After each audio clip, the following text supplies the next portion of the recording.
I think we're going to kick off. Welcome everybody to this Scrutiny Nighttime Economy Task and Finish Group meeting. I'm just going to run through a few of the husbandry duties, please. It is intended to live stream the meeting tonight, and if successful, a recording of the meeting will be available on the Council's website within 24 hours of the meeting. Members and officers, please remember to switch microphones off speaking and speak directly into the microphone and switch off after speaking. Reporting officers using Teams, please switch cameras on when addressing the committee and switch off again after speaking. Please use the hands up icon to indicate questions or comments. The chair will then invite you to speak. In the event of any exempt reports on the agenda, the live stream will cease prior to the meeting, moving into private, and there might be a short delay. I wanted to, firstly, if I could, thank councillors and officers who've been taking part in the person-to-person meetings at various venues. It's been very helpful, and I understand there's been a good feedback from residents and visitors for those particular events. We also have an item under an urgent item. It's an item from Duncan Ray, which is the Town Centre Task Force 6th monthly report. Apologies, it should have gone out to everybody earlier. It wasn't available to send out. So we have got it now available, and it has been sent out to you all. We will have instead a short PowerPoint presentation on the key features of that report. And if there are any questions that come up, please send them through to Angela Fraser. She will pass them on, and we will get you the answers for the items that are in that report. So I think probably is. Do we know if Duncan is there? He's done. Welcome, Duncan. Hi. Welcome. We'd like to. And is Michael? Before you go there, need to do. Okay. We have a number of apologies for absence. So, Angela, could you please tell us who sent in their apology?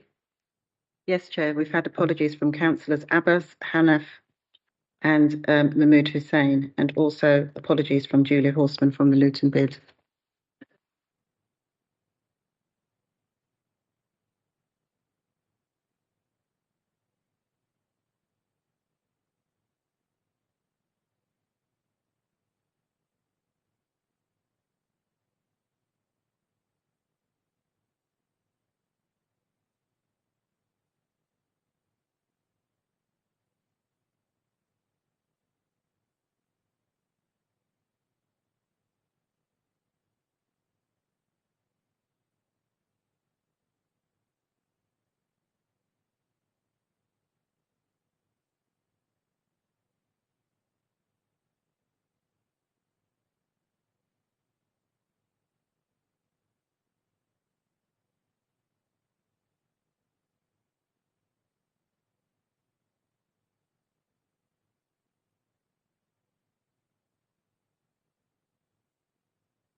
And we have a PowerPoint presentation which is looking at a summary of the key features of that report. And I'd like to ask Duncan Ray, please, to lead us through the presentation. Thank you, Duncan. Yeah, thank you very much. Yeah, apologies for you're only getting the report now.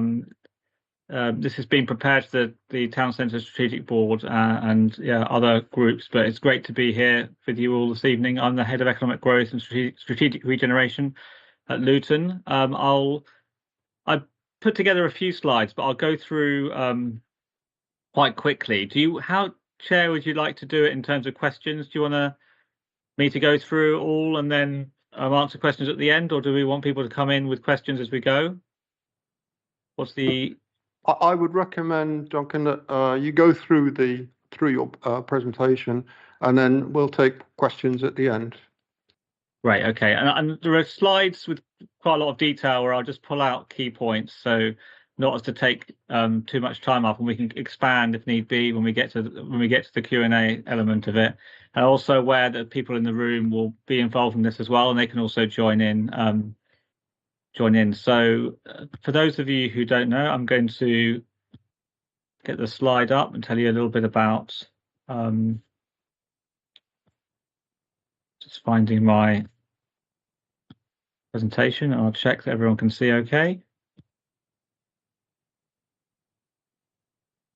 So is that all right? Can you see the presentation in the room? Yes, we can. Yeah, brilliant. Okay, great. So for those of you who don't know, there's someone waiting in the lobby, by the way, who's Makbul Alibi. Shall I admit them in? Okay, right. Sorry, I just saw that they were waiting to come in. So it's established in September 2024's Town Centre Strategic Board, which is the board that sits across the town centre, looking at all aspects of Luton Town Centre, and it's about promoting a safer and more welcoming town centre. That comes from the master plan, also the corporate peer challenge, where the visited said that they didn't feel the town centre felt safe, and it's been basically bringing together organisations that play a key role in the town centre, and we've been meeting on a fortnightly basis to tackle the difficult issues that are having a negative impact on the town centre, and collectively, and without delay. So really seeing an issue, working out how to resolve it, and then implementing a solution. The idea being creating better experiences all around the town centre that will have a virtuous cycle. So people coming into the town centre, having a very good experience, telling people about it, coming back, and then building back, bringing people back into the town centre that maybe have been staying away because of the reputation. As I say, it's issues led, and it's responding immediately to challenges. One thing with the issues led is we were thinking of doing it more from a data led standpoint. So looking at data, which we've kind of come to a bit later on, is how we're also starting to look at the data and work out where the key areas are that we need to address. But with this one, we really wanted to make sure that anyone could come, or we could see any issue and we could really jump on it quickly. The chair is the portfolio holder for Regeneration and Inclusive Growth, Councillor Taylor. These are the organisations represented. So 2020 Developments, which is Luton Town Football Club, obviously with the Power Court Stadium coming. The police who come in many of the we've got a number of different people from Bedfordshire Police who've been fantastic in it. We've got the BID, the Cultural Trust, Luton ourselves. I'll come on to the departments from Luton in the next slide. Luton Point, who are a really important member given the size of Luton Point, but also the retail crime side of things, and some of the ASB in Luton Point. Luton Homelessness Partnership, Toco Youth Hub, and the University of Bedfordshire. And also some guests as well coming in for other times when needed. It's the idea is to make sure we've got a cross section of the agents that work across the town centre to really home in on both what the issues are and how to resolve them. These are the departments from the council involved. So Economic Growth, Strategic Regeneration, which is our team. So we have the responsibility for being the kind of secretariat for the task force, and then we've got communications and marketing, community safety, public health, licensing, place activation, so the events team, and neighbourhood enforcement and rough sleeping. So we've got a lot of people sitting around the table who can come from a systems perspective at these issues. So the first 6 months, one of the big things has been the co-location of Beds Police and net team, that's the neighbourhood enforcement team in the town centre, and just more visible policing in general. And also joint patrols at Luton Point on seasonally significant days, for instance, Black Friday. So the three all together working together. So you've got all three agencies there joining up, which I'll come on to. Did have a big impact.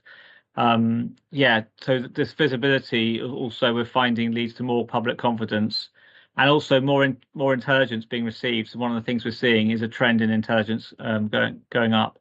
One thing to say, I'm not going to present a lot of data on the impacts because there are real positive trends, but one of the things we want to watch is that we want to make sure that these trends are permanent before releasing things and getting ahead of ourselves. But that's one where I can just say at the moment that's trended up. The targeted multi-agency evening walkabouts, so that's where we go speak to the public, people rough sleeping, and when you have multi-agency there, you're able to again come at it from those different angles in one go. And we've got a new town centre anti-social behaviour officer in post with James Hardiman and Tony Stefano's team. So a few other quick things we're doing. Facebook Live events have been successful, held to engage the public. That Councillor Taylor's been doing with the police as well. So I think we had 56 people join the last one of those, where they can ask questions about town centre, what's going on, how we're addressing things. So the improved comms to share good news stories with the public. Hopefully people will have seen some of those. There's been a lot of work going on into the communication side, as I say, of changing it. I think Luton Life magazine upcoming, we're also going to have an article about the task force and the work of it, but also showcasing the events and the positive aspects of things that are going on. There's been a refresh of the Town Centre Intervention Group, which is where complex needs of vulnerable people are looked at. So that's coming from a individual standpoint, and so there's obviously the data on the different individuals is something that's there. It's not something that's comes into the task force where we have more general public data available, but that's a very specialized group. There's partnership working to ensure events are safe, family friendly. We've been talking about this idea, and this is very relevant to nighttime economy, is that almost putting a wrapper around events. So saying, right, we need to make sure that we have the enforcement there, we have everything in place, all the conditions to make sure that these are very safe events, because as I said earlier, that creates that virtuous cycle. People go along to an event that's really well run and they have a really good experience, and they then come back to further events. They tell people about it. For instance, the VE Day celebrations, if any of you were there over the weekend, I hope that you really enjoyed it and felt that it was safe, really family friendly. There's public artwork that's going on across two sites, one Guildford Street and the ABC Cinema, that are both up now. And as I say, there's an impressive programme of town centre events, delivered. I should change that to more to come in 2026. This is where I get into quite a lot of detail. But this is all in the report, but it's just to kind of talk a bit about some of the things that we've been doing. So I won't go into this in detail, but you'll see it all when you come to read the report. The way we work the task force is we have a whole set of issues, and then we have a whole set of actions that go alongside that, where we're addressing each of these areas and getting behind them in terms of the task force. So starting from the top, we've got increased incidence of shoplifting on the seasonal days. So we had the Black Friday Day of Action, which was where we co-located the various agencies. And we've got a coordinated approach to town centre. That's where we started co-locating the police and net teams, and flight littering and fly tipping. So again, extending the work with waste investigation, support and enforcement. Some of the things about the negative perceptions of publishing the news stories, antisocial behaviour derived from temporary housing in town centre. So that's one where we've got evening services being designed and planned by the community safety team, and they're already in place, that are basically helping people to have things to do in the evening, so that there's not the need to hang around to hang around the town centre. There's other opportunities to do things if people are bored or whatever, or want things to do, and keeping people entertained and occupied and happy, etc. We had one incident where a group of males were ejected from a pub because of harassment. And this is something we obviously took very seriously and monitoring closely to see if it's a one-off. At the moment, it doesn't seem to be a trend, and it's something that, again, that we've got the intel out on. It was a good thing to come into the task force, but it's something that we haven't seen as a pervading trend, but that we really looked into in a lot of detail and continue to. Importance of students feeling welcome. So one of the things is the Step Forward Luton app is being now promoted to incoming uni of bed students. There's concerns about the sale of alcohol in the town centre and the task force acting on licensing applications. As I say, this might be a lot of detail. So again, as I said about hotspot maps, this is again a way of looking at what's going on in terms of data across the town centre. And in terms of Flowers Way, particularly, we saw a spike in crime, and there were reasons for that, and that have been addressed. So yeah, there's quick gains needed to make things in visible ways. That's some of the things we're doing around public art and the town centre activities. And as I say, there was another issue of not enough activities and events in the town centre for families. And so this whole idea of creating many more family style events has really come through, again, with that wraparound to make sure that they're very, very safe. Now, really quickly, these are some of the things, say, for instance, just a snapshot of some of the impacts that we're talking about. This was on the first night of action, people spoken to, and things like alarms given out, PCNs issued, young people engaged with. So these night of actions, like I was mentioning before, where they're joint nights of actions with the police and enforcement, are being successful. That's just to give you a flavour of that. The Black Friday event, where we did joint patrols in Luton Point, there were 6 incidents on the Friday versus 16 without patrols. So it's viewed as a success there in terms of the similar-ish footfall on both those days. The town centre applications are now raised and discussed, and actually the task force is making representations. And yeah, there's a whole fixed penalty notices given out on waste. The town centre communications meeting is widening, and lots more video and work is being done in that case. And there's public art work, as I say. The Hat Factory has now got the beacon on the side that's been relit. And there's work underway in other sites. There's deep cleaning has happened, and there's events that have been popular and well received. As saying weekend, the VE Day weekend celebrations, lighting up Luton, and Christmas at the Hat Gardens. 4,500, 2,000. A lot of people, I guess, as those of you who were there. We're also one of the only towns that kept events going during the weather last year. So really proud of the way that the team really persevered on those fronts, and also how the whole system again worked together to make sure that they worked. Some really quick feedback. Chief Inspector Adrian Cunningham saying it's first time has actually seen something that's actually work, and that it's had a direct effect, and he completely and definitely supports the task force continued, and it really has made all the difference. Victoria Cusack, also from Bedfordshire Police, more on the communication side. We now have more joint communications between Beds Police and Luton Council. And Amy Tedge, CEO of TOCO, saying that it's really helped TOCO to develop positive relationships with those that identify and take action against the challenges impacting young people from positively engaged in the town centre.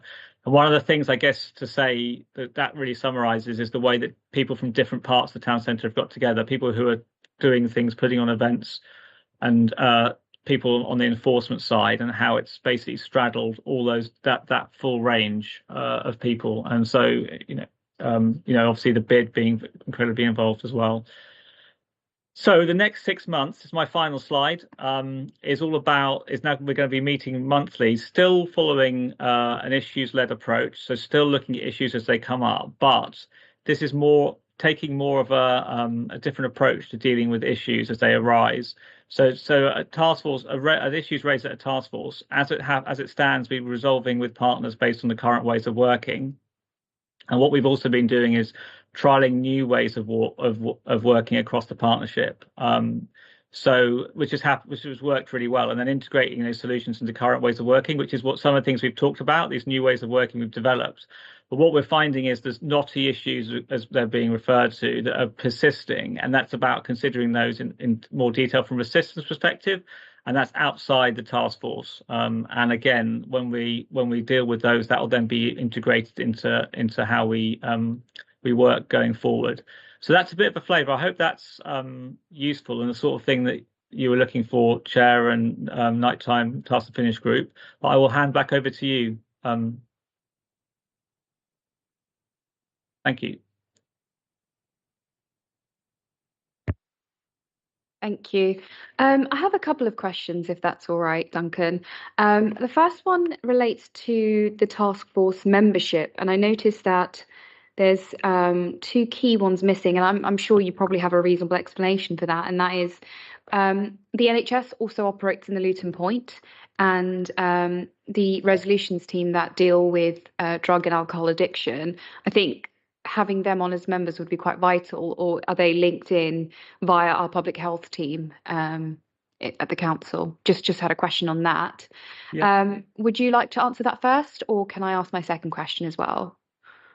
Yeah, I mean, I guess you're right. It's through public health. We work really closely with the ICB, and we work really closely with the hospital generally. I don't see why. I mean, to be honest, I think they might have we might have invited them. There's absolutely no reason at all why they're not there. And we're, in terms of extending an invite, then if they're able to join, that's great. But as you say, I think we're doing it through the public health route, who are very connected into the work that they're doing. Through with another hat on, the town centre delivery plan. Obviously, we're talking about how to bring more health services as well into the town centre. So it's becoming more of a, it's a more of a point. So, but thank you for raising those. I'll take those back, and as I say, we work very closely with NHS.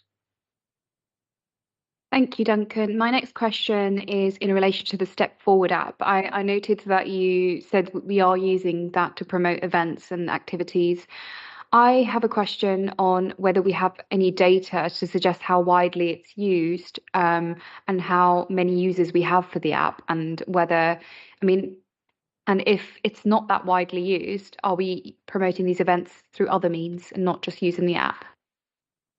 We definitely are. I don't know if we've got colleagues in the room from if Corey, for instance, Corey Albone's there. But I'm just looking that from the dates that I have to date, 3,750 individuals have downloaded the app. But that is just one route. In fact, Corey, do you want to pick that one up? Yeah, I'm in the room, Duncan. Thank you. Yeah, that's. I think we do have some more up-to-date data which we can share, which will probably be a little bit higher than that. But that was the latest figures that we shared through the group. So the Step Forward Luton app is connected as well into the Step Forward Luton website and our other social media as well. So there's one What's On guide, which is now the most searched What's On guide in Luton. It comes up. It's the top one on the Google search. We've had over 1,000 events in the almost 18 months, I think, that's been running, and you connect through to that on the website through the Place app. So kind of whichever route you're going through, accessing Step Forward Luton, you get to that same place, and it promotes in the same way. But yeah, the number of users of the app is growing and increasing steadily. Thanks, Corey. Do you have an exact figure? I think it is a little bit higher, I think, than the figure Duncan gave. I think, was it 3,000 something that you just gave? That was on your notes there, Duncan. 3,750, Corey. Yep. Yeah, I can provide an exact up-to-date figure. I think that's probably about a month old, but it's probably not hugely above that, but it will have increased a little bit probably since. Thanks, Corey. I just think, because in a town with population over 200,000, I think we need to be using other means as well, and not just relying on I'm sure we are, but I'd just like to know if there is any other means or media channels that we're using for that.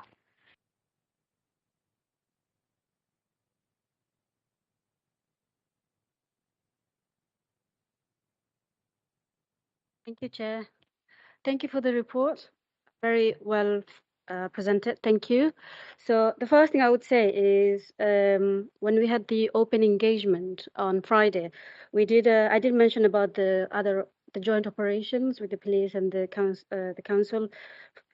They were surprised. They didn't know about it, so they're very happy that it's taking place. So I want to say thank you and well done to the team. My question is actually about paragraph 10. So the issues resolved cases resolved issues, are they the same one as the ones mentioned in the table? Or are there different ones than the ones on the table? The ones I presented are exactly the same as in the report. Is that how you, is that what we, sorry, over to you. Yeah, so I just wanted a clarification. You said on paragraph 10, tracked in some cases resolved issues raised by partners. So are they the same ones on the table in the report, or are they different ones? Oh, no, they are the same ones. Yeah. So we capture issues that are raised around from anywhere they can come into the task force, but usually through a partner route. And they're the ones that I've mentioned in the report. And also they're the same ones that are also in the presentation I've just given. So just like my colleague, Councillor Khan suggested, there's two organizations that I would like to suggest to be added as well, please. Yep. Stepping Stones, which is on St. George's Street. They are domestic abuse victim support organizations. I'm sure they would have some feedback to give us. And the other one is Elft Building on Alma Street, which is East London Foundation Trust. Those are the two would also, because they are a mental health charity, so that they might have service users that come in contact. So that would be good. Thank you very much. Really appreciate your recommendations. Thank you, Chair. Thank you for the detail. There clearly is so much work going on in the background, and I think that we have to applaud everybody's efforts in terms of what's been doing from every part of the community and the council and the police which are being involved. And I've been pleased to attend a couple of the events. Saturday in the town with the tank presentation there was, I think, probably the best effort we've had in the town centre for many years. And I was talking to the guys from the museum, and they were really pleased in how, you know, as an organisation, we'd set up the whole process. I know there's some challenging issues on Friday night getting the thing off the lorry, but they were really engaged in how many people who were really interested in the history. Many people didn't know the history, and secondly, a number of people from outside of Luton were attracted into the town centre, and I was really pleased to sort of hear that. My thought process is, how do we, with all this wonderful work going on and efforts from everybody, break this stigma that our town centre is a not safe place to be? And I know it's not going to happen overnight, but just sort of thoughts really from officers on what can we do? Because if I go out into my ward, I guarantee you 99.9% of the people will have that perception that we don't have a safe town centre, which is clearly not the case, and there's some wonderful things happening. So I don't know if you can answer that this evening, or whether that's something that can be done, you know, months down the line. Thank you.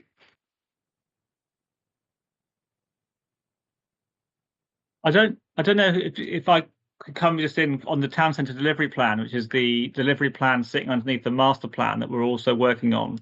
And that's all about the various different projects we've got going on across the town centre that are over the next year and 5 years that, as I say, we're working at the moment. I think that will also, while the task force is making it feel more safe and making sure it's welcoming from the sort of operational standpoint, if you like, some of those other changes will also make a big difference. And as they come forward, people will see real tangible change. And I think people respond to that.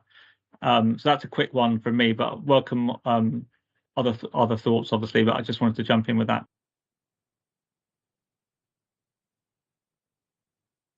I think just to add, I think what the task force has been doing really well is helping us to coordinate activities really positively. So rather than us pulling kind of one lever in one place and then an enforcement one later on in the year, we're trying to do that in a more coordinated way. And I think the item we've got later with the police and enforcement teams, where we're sort of touching on what the plans are for the summer, will be really important, and thinking about how we can do some events that link to those, so people have got something to come into the town centre for, and at the same time can see some of that active enforcement that's happening.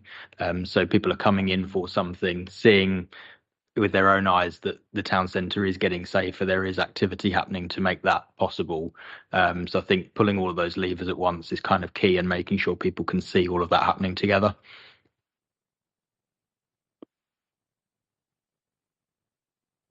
From the chair, if I could, I'd like to pick up Councillor Khan's point, actually, because I'm not quite sure how well we are really communicating what we do have available in the town. I think I was given an example, and maybe I could ask Councillor Marshall to come into on that on this point, because I know it's something that was picked up by Councillor Franks as well. It's at a recent event, and people at this event were asked how many knew about the VE celebrations. Perhaps Councillor Marshall could fill us in.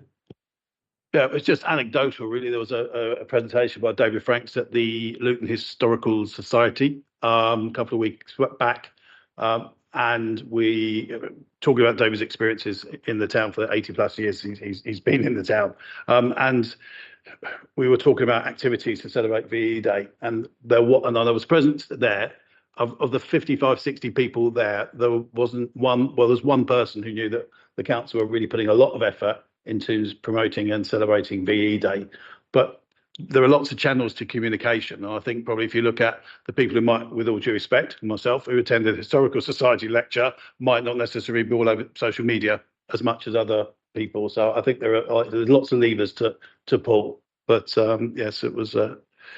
There's certainly some fantastic things happening, but it's communicating it and it's convincing people that you can get out the town centre. It's not going to happen overnight, I know that, but I think the efforts so far have been brilliant. Thank you. So yes, I'm wondering whether we could look at other avenues for communication, and certainly some of the elderly people that we'd want to try and attract back in will not be using the technologies the same way as younger generation. So there is a lot going on, but I'm not quite sure it's actually still feeding through to the population and to the visitors. And I'm wondering if some way that we could maybe do an assessment of what we are doing and see what other things that we can do to try to improve the communication. Because if there is a lot going on, and there is a lot going on, we need to make that available in advance so that we can try and attract customers and residents, visitors into those events. So I think that's quite an important aspect. The second thing that I wanted to raise, you were talking about the wraparound around the ABC cinema. I noticed that the top half of it had collapsed recently. I don't know whether it's been fixed now, but for the last 2 weeks, it had dropped, and it was just showing images of the tatty wall behind and the broken windows, etc. So if we are going to spend money on those kind of aspects, well, then it needs to be done properly, and we need to make sure that it's put back into action very quickly, because otherwise it's money not well spent. That was one of the things I wanted to raise. That is being rectified ASAP. It's something that's they're working on. It's a contractor issue, but thank you for raising it, because it is it's not the ideal way we'd want it to have worked, but it's a contractor issue and it's being resolved as soon as possible. I don't know if any colleagues are there. I'm just thinking from from public realm, the public realm side, but who could come in. But that's an update from this week. I'm sorry again about that. Anybody have any other questions, comments? We've got thank you, actually. Thank you, Duncan, for the very useful and for having to put together a presentation at the last minute, which was not so helpful to you. But thank you for doing that. I noticed that the recommendation before us is that Scrutiny Nighttime Economy Task and Finish Group note the update, note the report. So can I just say that we do note, and any other questions perhaps that come up that members think of after, perhaps we can put them through to you, Duncan. Absolutely, be a pleasure. It's a pleasure to speak with you all this evening. Thanks very much for inviting me. Thank you for attending. Thank you very much indeed.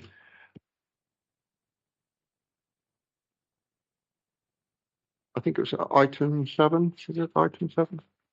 Will be giving us an update on some of the feedback we've had from residents, etc. So that's going to be following on. But the next item that we have on the agenda, unfortunately, there's no cover sheet for it, but it's a presentation on better buses from Mac and Steve Lane. Thank you very much for coming forward and for giving us the presentation. And I hope that we can take some questions comments during or after the presentation. Thank you. Thank you very much for inviting me. Apologies of having to link with Teams to do the presentation because the file was quite big and I was unable to send it through via email. So my name is Mark Alibai and I'm actually a consultant that works with Sistra. But over the last 4 years, I've been working very closely with Stephen Lane and his team in putting together a transport strategy for Luton. And this follows post-COVID when the DfT announced a bus back better national transport strategy, where all local authorities were invited to put in their bus service improvement plans, commonly known as BSIP, to secure some funding, both capital and revenue, to improve the bus network and help post-COVID ridership recovery.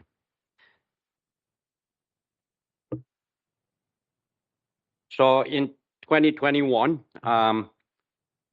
we submitted with Luton, we submitted the bus service improvement plan to the DfT. And we were successful in securing 11.7 million in resources and 7.4 million in capital for the Luton BSIP. This was in partnership with bus operators, and there's been a significant enhancement of the bus network within the Luton conurbation because, as you know, the unique nature of the bus network in Luton is the guided busway, which is shared with the neighbouring authority of Central Beds Council.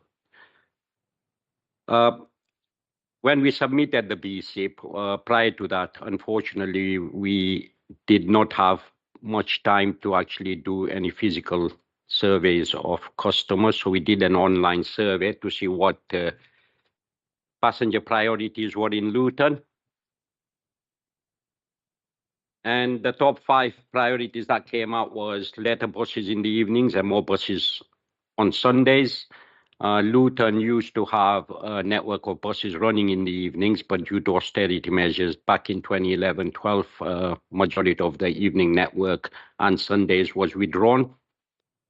Second priority was fares. They wanted to see more affordable fares and also simpler fares. And obviously with any bus network, they wanted it to be reliable and punctual. And surprisingly, a lot of people wanted to see real-time information screens at bus stops. So when buses are delayed, at least they know what time those buses will arrive, along with improved access and better waiting facilities at bus stops, the interchange, and other places. So I thought I'd just jump to the summary page first. So since the allocation of the 19 million, these are some of the achievements within the Luton bus network.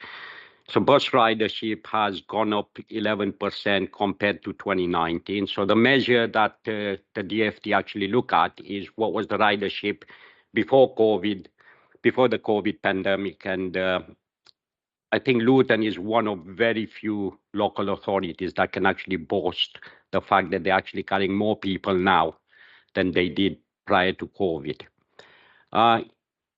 We also introduced 7,000 extra journeys per month. This included more buses in the evening, Sundays.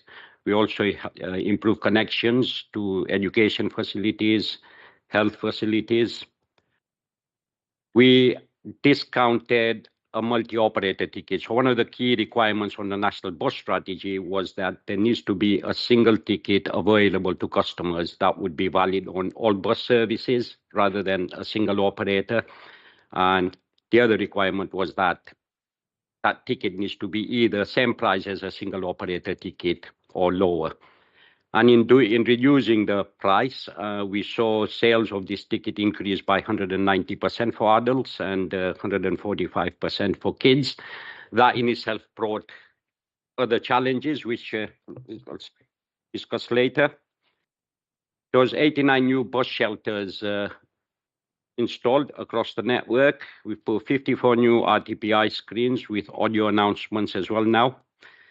Plans are in place to construct a new park and ride facility at Butterfield.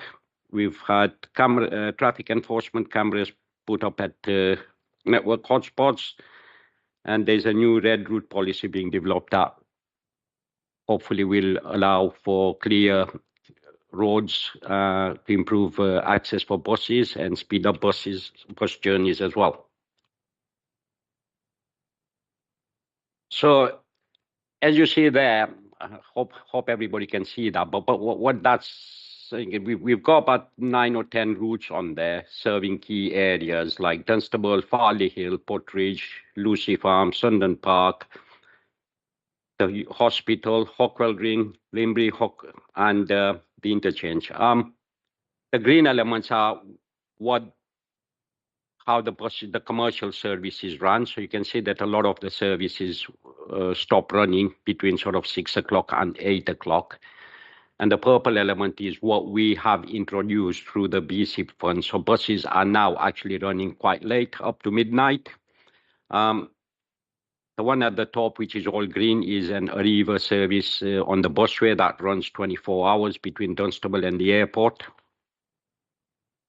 And since the introduction of these routes, we've seen ridership gradually increase, and it's been less than a year. So we introduced these routes back in June last year, so it's not a full year yet. And the ridership has increased to 13,000 passenger journeys per month, and they continue to increase. And we believe as more and more people find out and we do more marketing, that will continue to grow.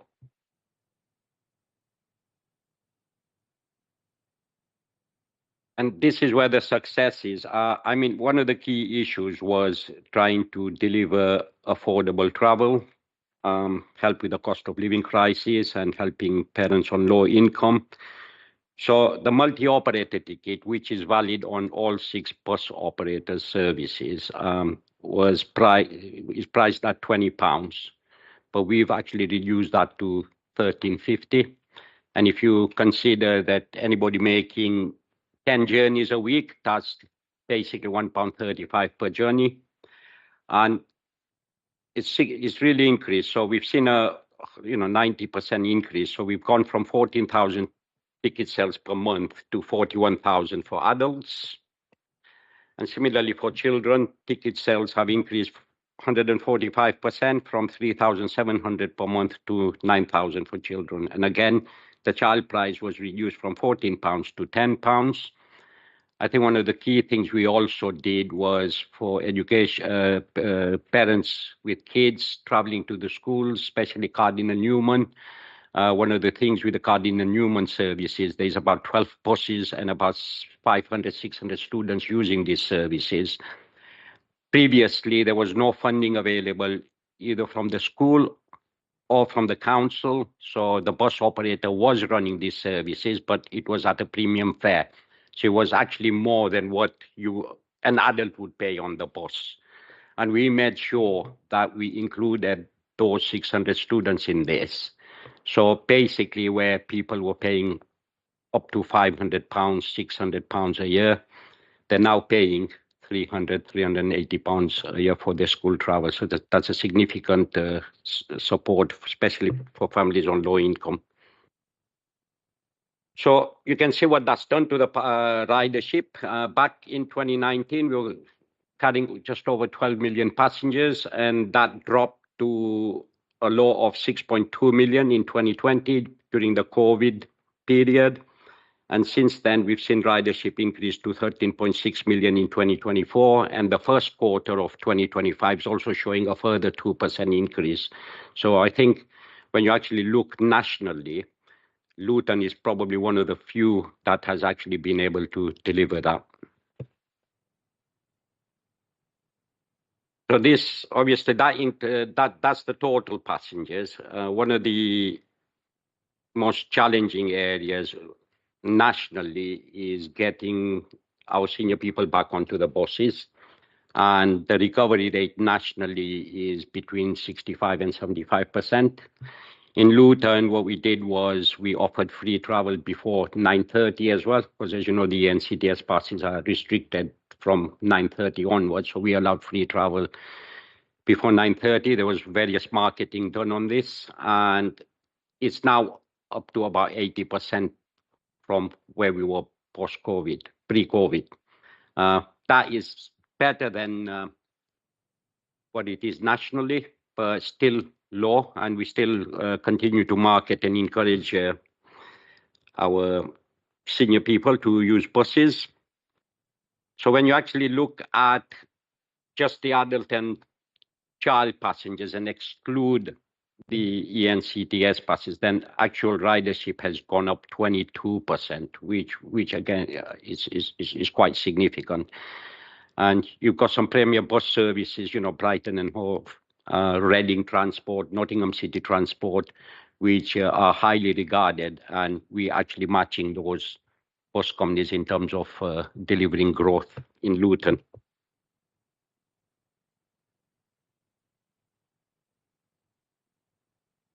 So I've just done a summary there. So there was, like I said, it was a 113% increase from 2019 to 2025 in the first quarter, and year on year, even from last year, we've seen a 2% growth. So we continue to see the growth, and we hope and we're fairly confident that's going to continue in the coming months. We've also, since the introduction, we've seen customer satisfaction increase from 2023 to 24. So value for money, this is reflected in the fact that travel is much more cheaper.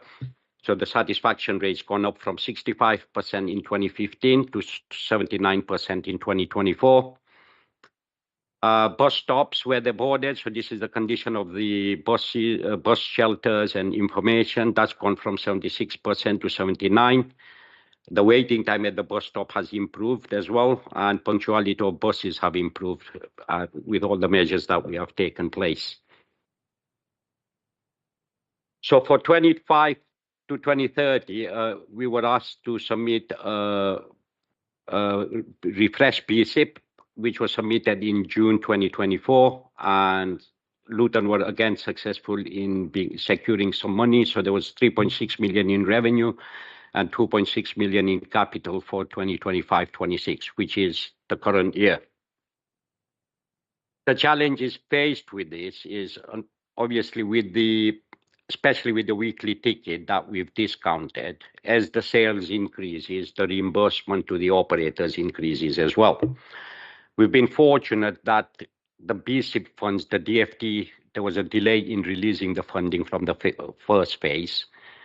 And because that happened, we were able to actually carry forward some funds into the 25-26 year. So this year, we're comfortable and confident that we'll be able to deliver all the schemes. But they are now going to announce a multi-year funding from 2026 to 2030. And I think the DFT has sort of hinted that that's going to be about 25% lower than what we've got this year. So there is huge challenges from April 2026 in how we actually deliver all the measures that we've got, the discount, especially the discounted tickets and the evening and Sunday services. But obviously with the nighttime economy, I think introducing those services from 8 o'clock onwards to midnight obviously does support that process for you guys as well. So for the phase two, I'm not going to go into too much detail. I think I've shared a PDF file of this. So we're continuing to offer the discounted tickets. We continue to offer the ENCTS and disabled pass holders free travel before 9:30. We are continuing to support the evening and Sunday services. We also introduced some commercial services during the day. This is where we've sort of supported bus operators with what we call pump prime funding. So this is an initial investment until the operators get to a position where the network's commercially viable. So we introduce new services and better connections from Wigmore to the hospital and Lucy Farm. We've got more buses running to Bushmead, Luton Sixth Form College and Cardinal Newman School. And we've also introduced more buses from the interchange to the airport. Obviously, the construction of the park and ride facility will commence this year. Steve might be able to give you more details on that in some challenges we've experienced on that. We plan on putting on more real-time information screens this year and the expansion of the red route at key locations to improve access for buses and speed up journey times. I think I've already explained this. So because we were able to extend the funding to 2026, had that not been the case, then I think that there would have been a significant shortfall this year in funding all those measures. But fortunately, due to the delay, we've been able to do that. But the current evening services and the hip hop multi-operator discount alone, if we are to get 75% of the revenue funding that we got this year, I think that's going to be a challenge and we'll not be able to actually maintain that. So somewhere along the line, there's going to be some difficult decisions to be made in terms of whether you put the price up of the hip hop ticket or you withdraw the evening services. We don't want to do either of that, and we are in constant communication with bus operators to find a way forward to make sure that we continue with these measures. That's it. Thank you. Thank you very much. Councillor Carr.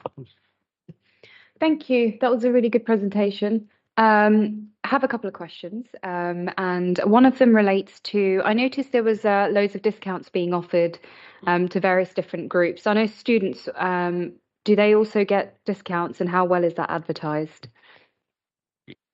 So I think we've distributed, I was just counting the other day, I think we've distributed over a period of time over 500,000 leaflets to all this. We've targeted all the schools, we've targeted all the colleges, we've targeted the hospital, the airport, we've targeted all the other small businesses, including health facilities. So we have done a lot of marketing, and I think the marketing itself is a testament to the fact that you see those increases, 145% increase in child sales and 190% increase in adult sales is quite significant. One of the decisions we had to make is, do we offer a discount to adults, or do we have a young person's ticket, or do we do something different for the children? But we wanted to keep it very simple. And by introducing a ticket that was discounted by £6.50, that actually gave affordable travel to the young persons who we regard as between 16 and 24. And then we had a separate product for the children as well. Thank you. My next question is, well, I'll set some context before I go to the question. So I do drive, but for one reason or another, my car was in the mechanics and I had a hospital appointment, so I had to get the bus in. But then on the return, I couldn't figure out the timings of the buses, and there's nothing available online to kind of navigate or show when the next bus arrives. Now, I also work in London, so frequently use London buses, and it can easily be found when the next bus is coming, which bus is coming. Do we have something similar in the pipeline in Luton? And if not, why not? Right, so currently the bus operators have their own individual apps. So each bus operator, Arriva, Centrebus, Grand Palmer, Stagecoach, they all got their individual apps. And once you download that, then the real-time information is available there. However, one of the things we did discuss earlier on was this one-stop app that would provide information for all the 6 bus operators. And it's something that we did work on last year, but obviously, from a bus operator's point of view, they felt they have their own app. They didn't see the benefit of having a single app, but I genuinely think that that's what we need here. And it's something that we are in dialogue with the bus operators. And I believe we may have some capital for that to actually look at something where, if not being able to purchase, at least the 2 things that you should be able to do is be able to get information of the whole bus network. And secondly, the multi-operator ticket is something that's valid on every bus. So as a minimum, you should be able to buy a multi-operator ticket. And it's something that we are looking at.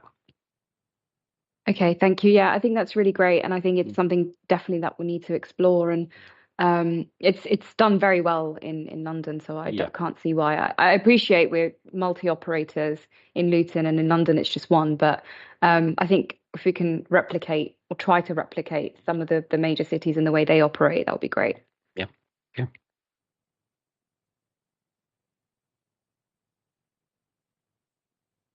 Councillor Marshall? Thank you. It's really encouraging to see less people driving cars and more on public transport, which is great, I think, from that perspective. My only observation is that if we are facing a reduction in funding and we're looking to grow our nighttime economy, there will be some challenges further down the line.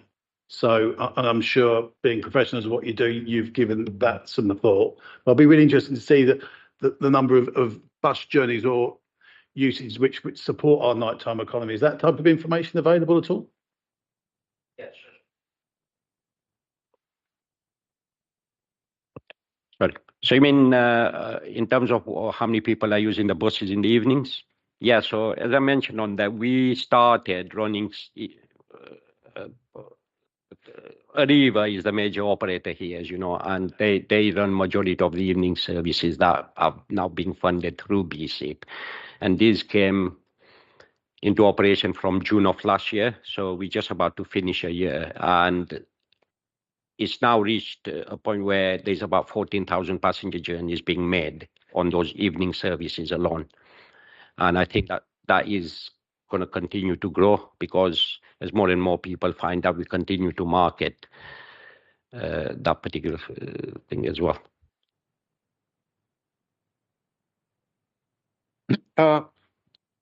Excellent report. But I've seen it before, but I've had an opportunity to see it again, which is great. I do have a couple of questions though.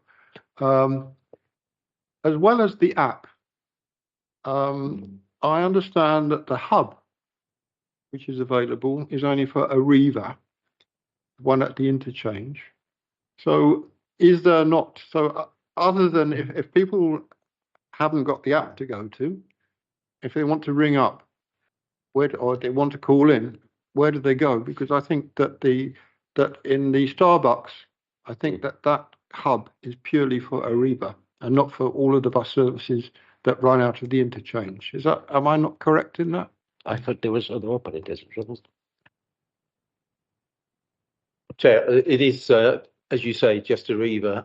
It was intended that there would be other information provided. And I think going back to the question that Councillor Khan mentioned in terms of having an app, that this would be something that we would want to introduce. So there is going to be more information provided at the interchange across all of the services. So that is definitely one of the tasks we have ahead. Thank you. My second question is, I believe that even for the weekends, and sometimes the weekend, I think we had this conversation before in Leicester and other cities, that the weekend starts on Thursdays now.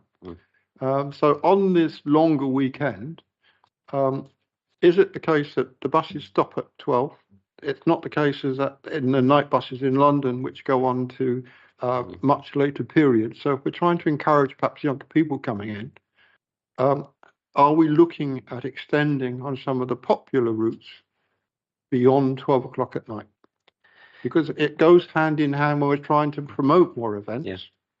So safe travel is coming over in a lot of the feedbacks that we're getting from people, especially the feedback that's coming from the Point, from the Bid, and the culture trust, etc.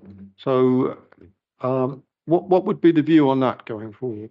I guess London's a totally different kettle of fish, being the capital, and it is a 24-hour place. The only thing I would suggest that some things you might have to try and test it and see whether something's going to be successful, and maybe you could do a 3-month try to see whether maybe run buses up to 2 o'clock in the morning.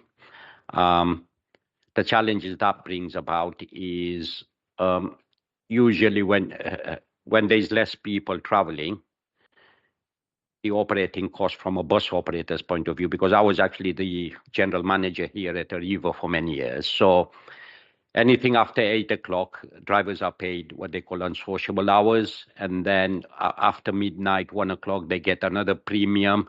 So the costs are fairly high in operating at night. On top of that, they have to have engineers just in case the bus breaks down. You got to have security at the depot with the supervisor. So it can become quite costly. And if we were to do a trial, we may have some funds available this year. So if any trial you do for a couple of months or 3 months, perhaps this year would be the right time to do it, because I don't think that we'll have enough funds to do it next year. The problem with it is once you start something and then withdraw it, then that also causes a lot of negativity. Now, I'm sorry to be saying this, but having worked in the buses for nearly 40 years now, sometimes, operators make very tough commercial decisions where they withdraw from a route. And when we analyze the data, for example, you could say, well, that section of the route, there's only 20 people using it every day or every week. But once you withdraw the route, for some reason, another 200 people come out from the woodwork protesting at the withdrawal of the route. So it's very common, this. There's a fine balance. It's important to find that balance in the sense that, when you're promoting it, you promote it as a trial. Make sure that people using it are aware it's a trial, and that obviously if there's not enough people using it, then we'd have to withdraw the route. And then I guess moving forward, you've got that fine balance about how wide of the network do you want? What's more important? Is it running buses between 12 and 2? Or do you want to see the discount during the day continue? And obviously, majority of your people using buses is usually at peak times from sort of 7 in the morning to 7 in the evening. So, yeah. Yeah, I was just going to add into there that, I mean, over 50% of our journeys are travelled on the busway now. It's been a huge success, and I think it's an area where we could still look in terms of further growth, and that would be outside the normal periods that we've got now. At peak time, we're running 34 services in each direction. And I have got a meeting, I think it's in the next 10 days at the airport to discuss providing additional services to facilitate workers getting into and out of the airport. So that would be along the entire route there. So there is an opportunity to do more. There's always going to be that for sure. Sorry. And to add to that, as we talk about the airport and obviously with the workers during unsociable hours, especially during the early hours from 2 o'clock till 5 o'clock, you can also then factor in the hospital, and obviously they have different shift patterns, so you could actually factor that in and integrate both the needs and see what sort of a network you can come up with that serves both areas. Thank you. As I've said previously, it's an excellent report, and I think we should really shout out nationally about, I'm sure you're doing it, nationally about the success that we're having in Luton as a beacon of success for other authorities to emulate. Perhaps. I think that especially the multi-operator ticket has been discounted. That's something that the DFT are shouting out quite a bit. And I've been to 2 conferences that are held by, this is something that's been set up by the DFT post-COVID, so it's called the Bus Center of Excellence. And these conferences are attended by local authorities across the country, bus operators and other stakeholders with interest in transport, where I've had to present and show off what Luton's been able to deliver. We've just jointly submitted our nomination for the National Transport Awards. So hopefully, we might get shortlisted for that as well. So fingers crossed. We haven't got a cover sheet for this, but I think we're asked to note the report, and that we can note the report with thanks. Thank you very much. And thank you for making a very nice presentation to us. Thank you. Thank you.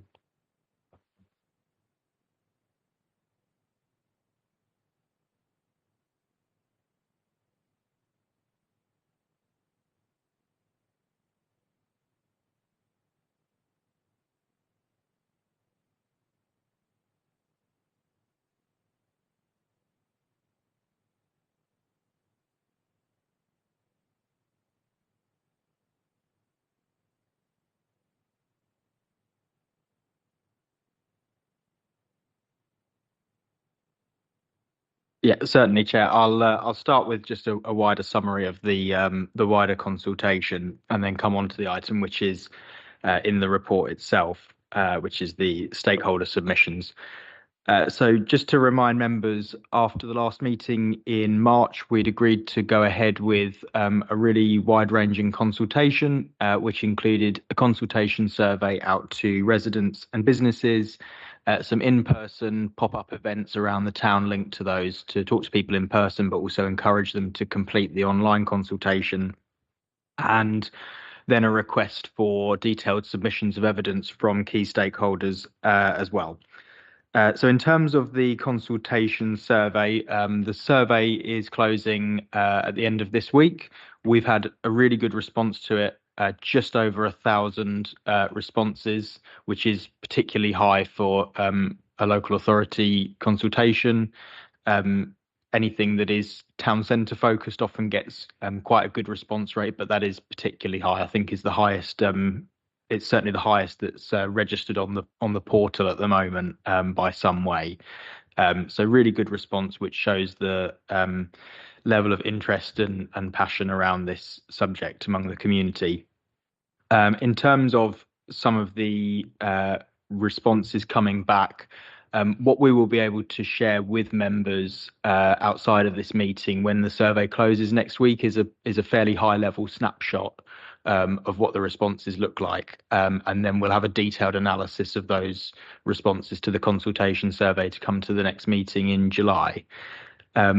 One thing to note from the responses that I was just looking at before the meeting is that slightly over 50% of the responses are from people that say they never come into the town centre at night, and just under 50% from those that do. So I think that's just something to bear in mind in the snapshot, that it will be very interesting to then see in the more detailed analysis the differences.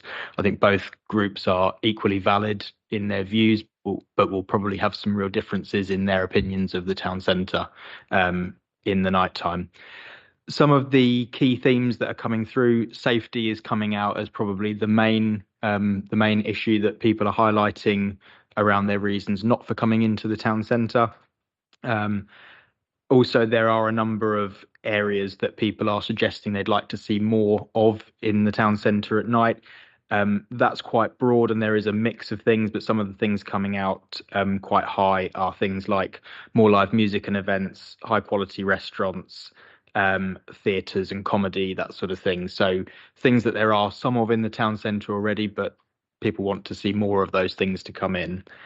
I think as well, the themes that seem to be coming out from the consultation survey, probably very much in line with the conversations that members will have had in those in-person events, but happy for members to come in with anything beyond that they think they've picked up from any of those in-person events tonight, to highlight anything unusual or different that they've had coming out from other conversations at those events. Going forward as well, we are planning to do a session with students at the University of Bedfordshire next month, which will just add into this consultation the views of more students in the town. And we're also looking at doing a session with businesses represented by Luton Bid in the town centre, and also with some of our nighttime economy venues in the town centre, which we're hoping that Nighttime Industries Association will be able to join us at, so we can gather some views and at the same time share some of that national data with them, and there'll be some of the national recommendations that they can start to already think about in the work that they all do in the town centre at night. So in terms of the wider stakeholder submissions of evidence, we'd requested those submissions of evidence from a number of different organisations. For example, some of the key businesses in the town and representatives of them, enforcement representatives, transport operators, some of the nighttime economy venues. We've had obviously a couple tonight, the presentation we've just had, and the police coming in a moment, that are giving much more detailed presentations. Aside from those, we've had 4 submissions of evidence that have come back, one from the Nighttime Industries Association and one from Luton Bid, both of whom are co-opted members of this group. Also one from Luton Point and one from the Culture Trust as well. I'm not sure if any of them are on the call. I wasn't sure if the Nighttime Industries Association are on but I can't see any of them on the call. So we've got those 4 submissions of evidence that are attached in the pack. They are responding to 3 questions that we'd set out, asking them what the vision for a nighttime economy should be in Luton, what actions they think we need to take collectively to achieve that vision, and what actions specifically their organisation can take. And again, some of the themes coming out from that again are around safety, around regulation, transport and marketing as well. So again, some similar themes coming out from some of the discussions that we've had in those more detailed evidence submissions. So I'll hand back for any comments or questions on that. As I say, they're not on the call, any of those partners to respond directly. We can take things back to them following this meeting if there's any points of clarification. But also just to mention, the next sort of phase we're looking at for later in this process is to bring together some stakeholder panel sessions where we can go into much more detail talking about possible recommendations that the group would like to look at and solutions to some of the issues raised in the consultation. So that's the next phase, and it might be that we want to include some of those 4 partners in those panel sessions to go into a bit more detail, and we can pick up probably some of the points that are raised following this report there. So I'll hand back to you, Chair, if you want to take any questions or points on those. Questions? Councillor Bigg. Thank you, Chair. Thank you, Corey. I just want to add, because I have 4 pages of notes from the Friday consultation I haven't been able to send to Corey yet. So there's few things, most of it what you've covered, but there's like 3 or 4 points that was raised on the Friday night engagement. Was that the safety one that comes up? A lot of people say they don't feel safe, but that wasn't what was on Friday. They said it's just a perception of people's, but it's not how it is. So how do we deal with it? And they said there are some of the comments we get, the hate comments are usually on social media from keyboard warriors who've never, like you said, never visited the town centre. So it's to arrange a meeting or a engagement session or something with all those on the council account to reach out to them and arrange a session with them, show them around the town centre to see if we can change the perception of the town centre and get them to stop posting.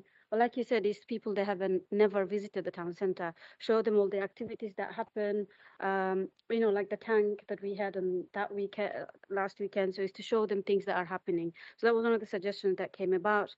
The other one was through a walkabout through the mall, sorry, the point now, walkabout that. And some people present there raise that if it's closed, they have to walk about all the way near to Power Court to go to the castle, or somewhere the other side.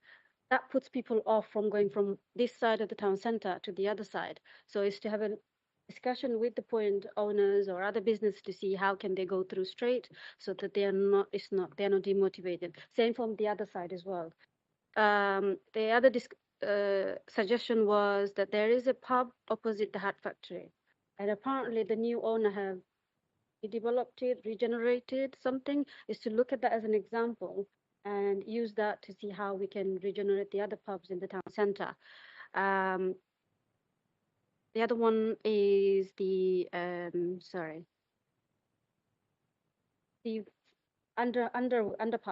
near the Castle Street.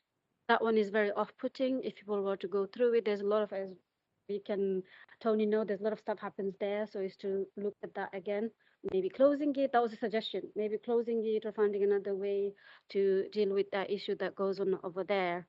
And the 2 more suggestion was apparently Burnley and Middlesbrough, they regenerated their town centre and they're similar to us. So maybe we can look at their case story and see how we can, if we can use them as an example. My note. Oh, the Hat Factory Cafe. Because there is no cafes after 6 p.m. Is to have a discussion with the Hat Factories. We can have it like a proper cafe so that we can go for, if you want to meet with someone, go there and have some, maybe just cakes and other things in there rather than just a, yeah. So those are things to add, but there are more things I will send. Yeah, thank you. Just a brief support. So as with Fatah on Friday evening, the key message that I was getting when we engage with members of the public is that they don't realise how much goes on in the town centre, which I'm sure you're all aware of. But it's how we actually sort of combat that. I was talking to a gentleman who's been resident in Luton for 70 years, and he wasn't aware of hardly any of what actually happens. So the Hat Factory, he'd never been in it beforehand. I know it's run by the Culture Trust, Bear Club, and all the other offerings that we have. So I'm sure you're working on this on how we can actually get the message out that there is a lot that happens of an evening, but just getting a wider engagement piece. I did my best to sell the town centre. He said he'd be coming in more often, so thank you. Sorry, Chair, I forgot one point. They did raise a question that when we have the stage all up and running and we have the park court, the stadium up and running, have we thought about the town centre will become that side? Majority people who want to go that side. That was a question that was raised, that have we thought about that?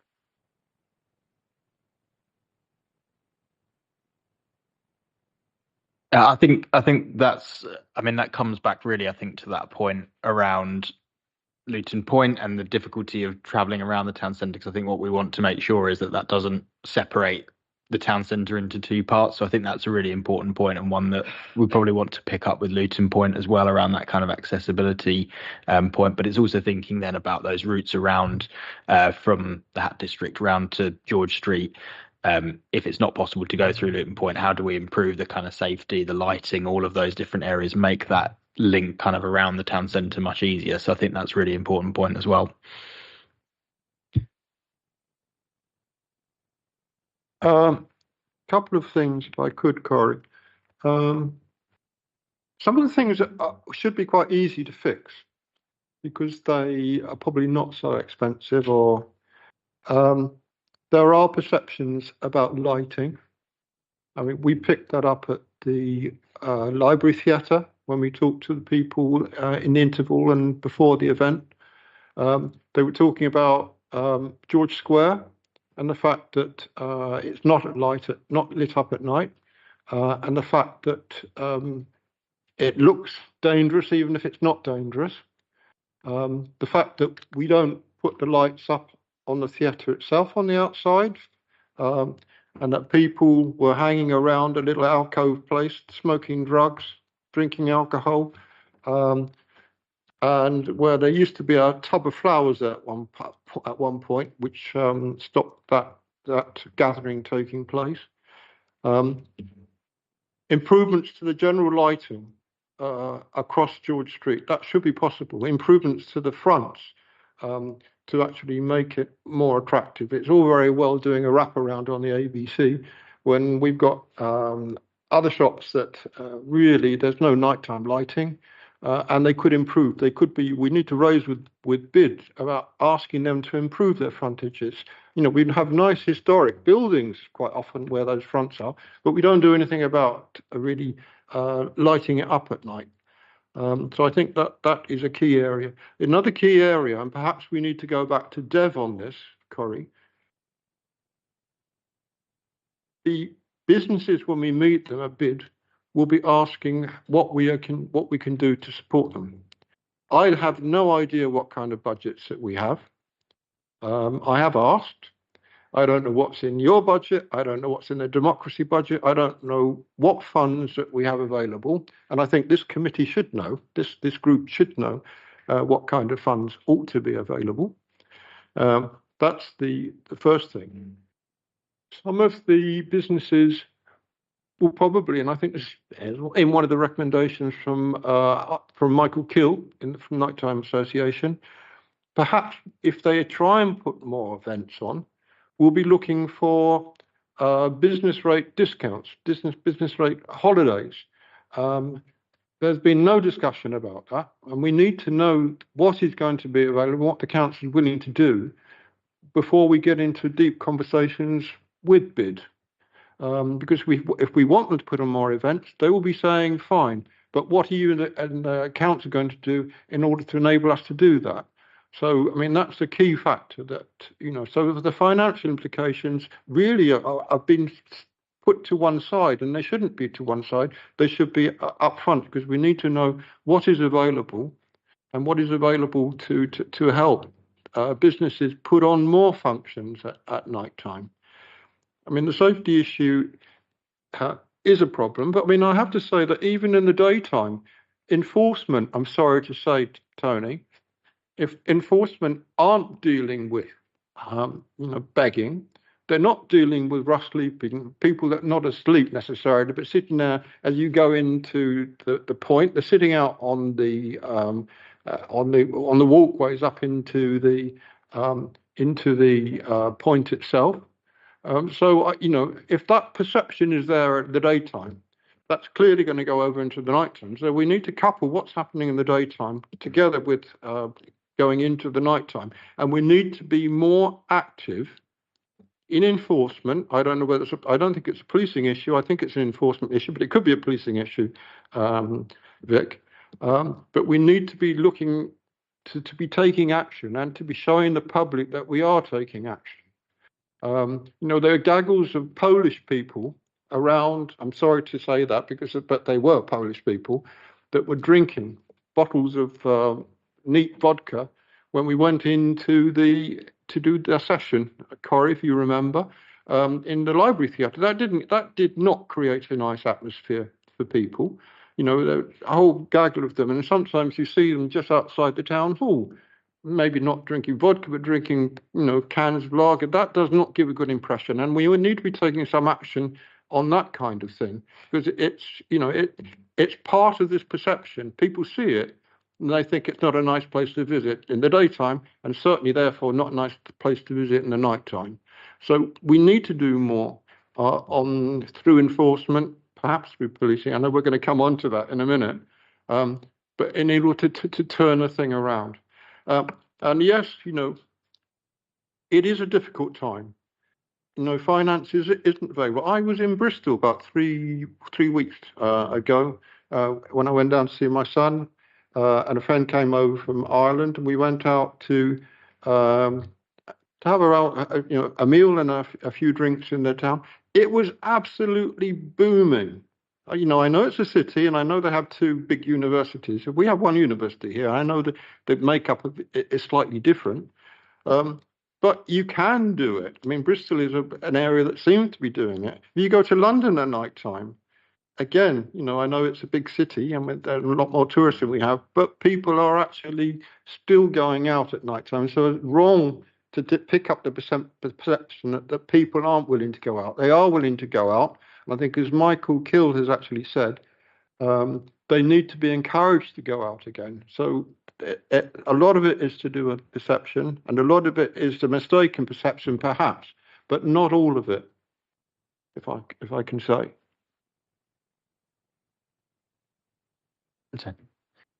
Can I just come on to one of the points, because I think this ties in with a couple of points that you've made. So you mentioned about the shift of the town centre as the developments come into place. The councillor there sort of mentioned about the stage, and then obviously the stadium coming on. We're already seeing a shift from a licensing perspective. We're always seeing a shift. Some of it's really positive. So some of the premises on Church Street, we've now got a reinvigorated interest from business owners who want to take on those premises.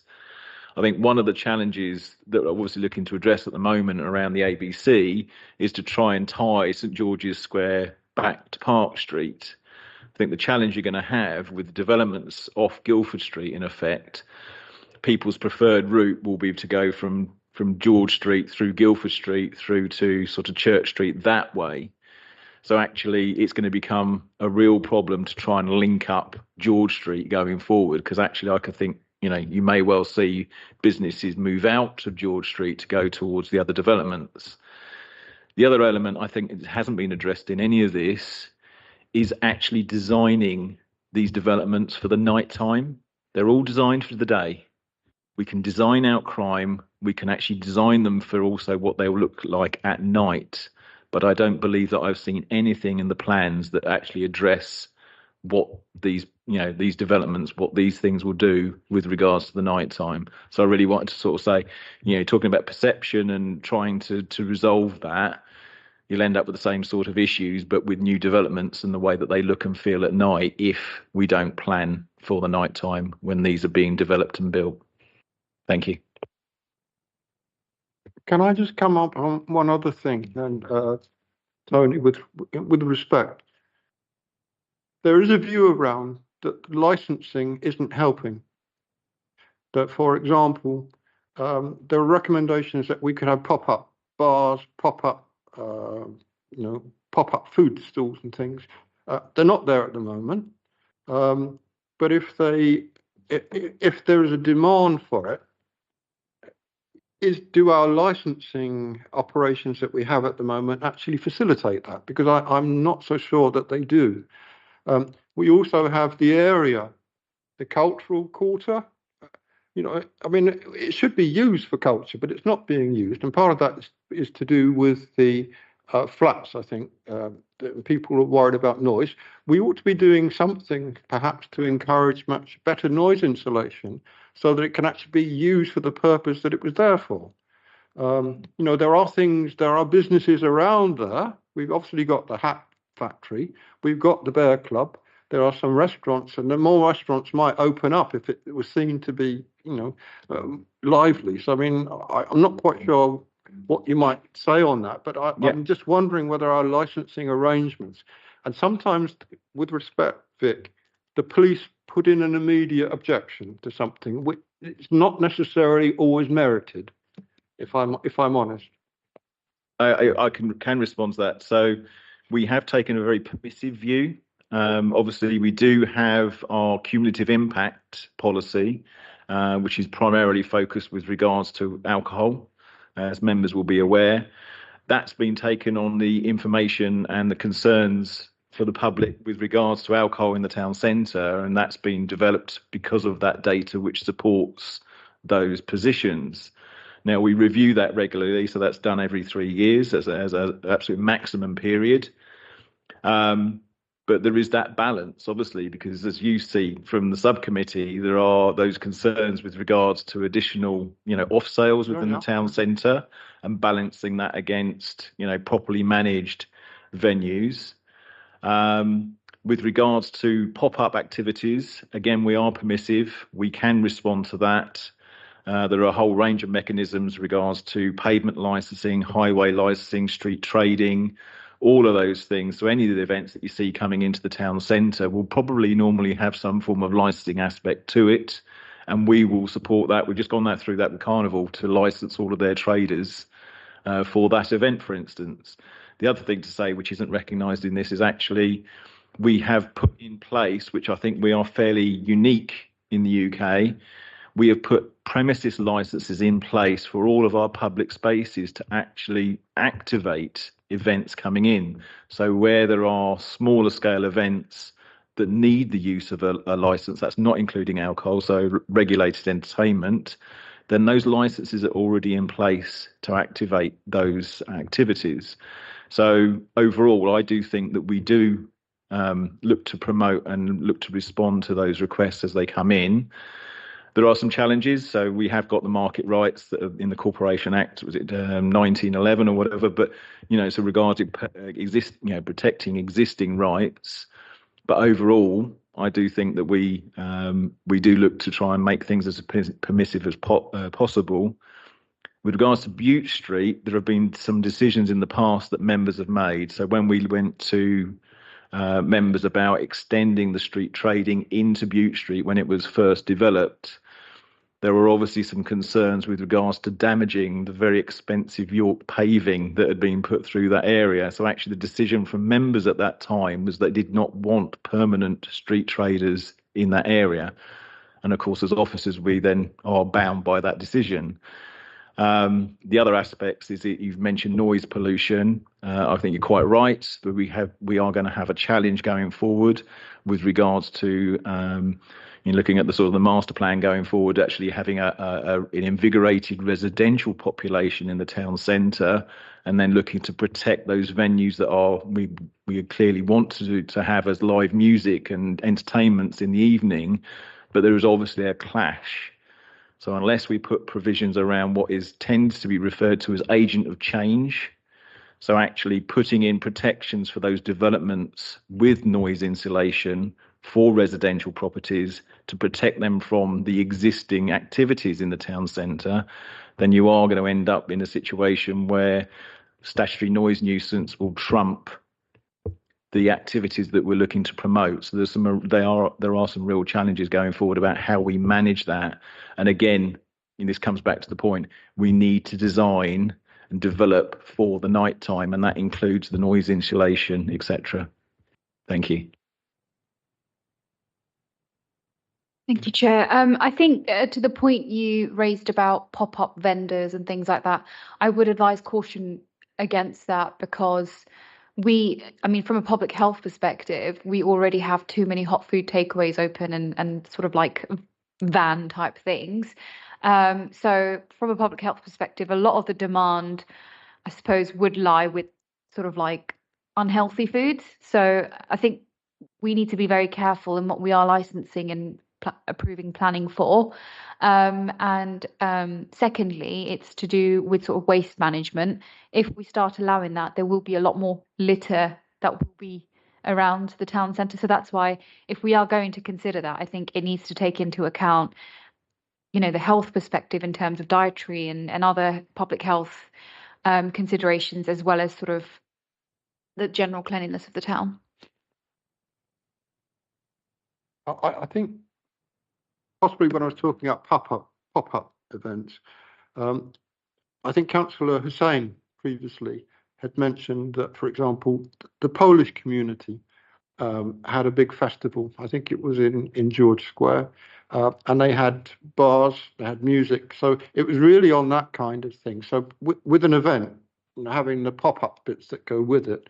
And I think I said to Corey, we need to be inclusively encouraging our cultural members in the community to take part in activities. So, you've forgotten to mention, we need to be going out, Corey, to the different communities to see if they would like to take part in further activities. If the Polish community did this before, would they not do it again? I know I missed out the opportunity to talk to Tarek because I was in Scotland about the Eid festival that's planned in the park. I have reached out to him, and I'm going to talk to him. There should be something that's taking place in the town centre, not just in the park. If we're going to use the town centre, let's use it to try to bring in the different communities. So I think we do need to reach out, Corey, to the different communities to see how we can get them actively involved in what takes place in the town centre.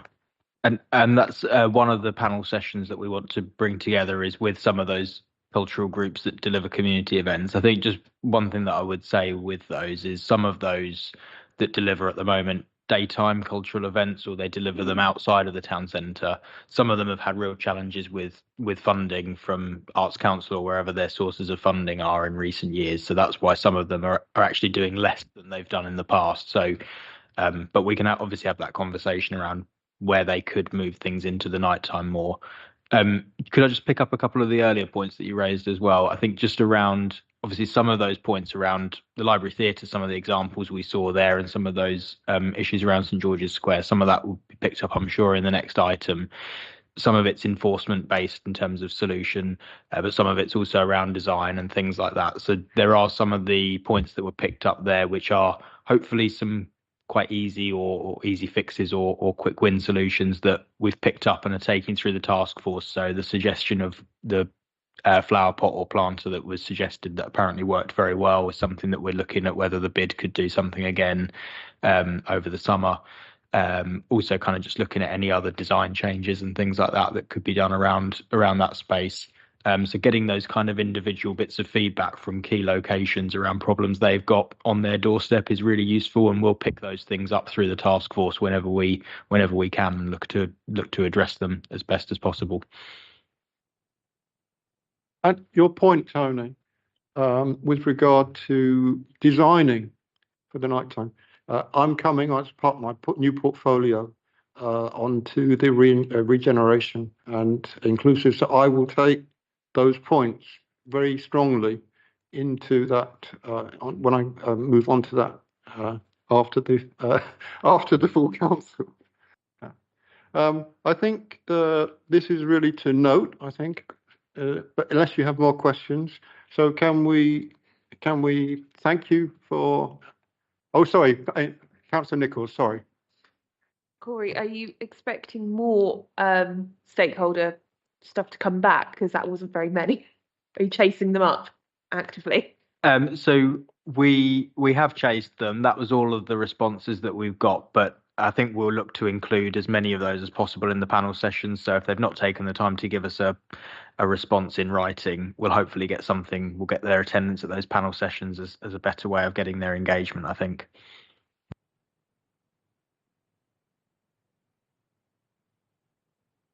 So thank you, Corey, for that, and you'll be giving us further.